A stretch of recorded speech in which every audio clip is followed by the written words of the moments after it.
जे ये लोग तो तुम सब चला जाओ यहाँ से, बांग्लादेश चला जाओ। हम लोगों का गुनाह क्या है?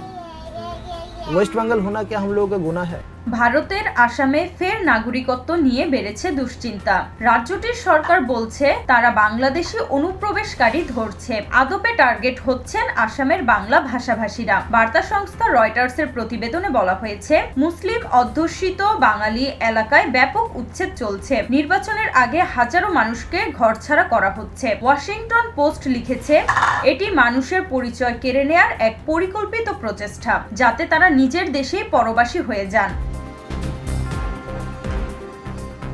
ভারতীয় সংবাদ মাধ্যম টাইমস অফ ইন্ডিয়া জানিয়েছে, নতুন নিয়মে প্রাপ্তবয়স্কদের আধার কার্ড দেয়া বন্ধ হওয়ায় সাধারণ মানুষ পরিচয়পত্র ছাড়া পড়ে যাচ্ছেন। দেশটির ইকোনমিক টাইমস বলেছে, নাগরিকত্ব নির্ধারণে হিন্দু মুসলিম আলাদা মানদণ্ড রাখার অভিযোগ উঠছে, যা মানুষের মধ্যে বিভাজন আরো বাড়াচ্ছে। এদিকে ভোটার তালিকা সংশোধনের নামে বহু মানুষকে সন্দেহভাজন ভোটার, ডিপ ভোটার বানানো হচ্ছে। একবার এই তালিকায় নাম উঠলে ভোটাধিকার কেড়ে নেওয়া হয়।